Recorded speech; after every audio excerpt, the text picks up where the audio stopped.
Дядо и Ряпа. Днеска в детската градина Ряпа вадихме шестима.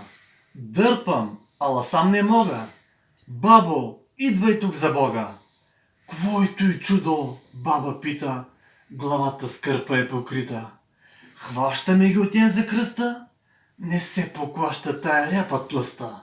Внучке, трябва ни подкрепа. Пламенят тича, ще се отрепе. Що е станало, бабо, дядо? И хватя от изненада. Трима вече Ряпата ще вадим. Всеки хваща другия отзади. Бор да беше, с корена излиза. Ряпата ината е, дошла е свиза. Настанила се е нашата в градината, не се поклаща. Бре, въздишеме, квойто и нещо. Помощ нам е нужна спешно. Внучката към Шаро се обърна. Шаро чак ушите си разтърка. Ряпата, голяма колкот крава, дърпаме я всички, не подава. Ели вече вика и писана, павлина мърка, истинска глезана. Що искате от мен да сторя? Тая Ряпа трябва да преборим.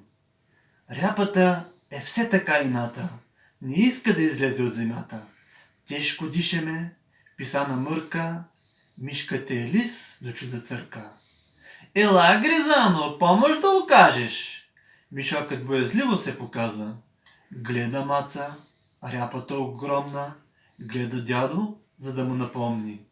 Сиренце да й остави с кришом, че не обича баба вкъщи мишки. Хвана за опашката писана, тя пък Шаро, той за внучката захванат.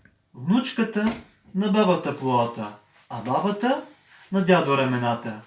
Всички дърпахме с последни сили. Вече слънцето ги бе изпило.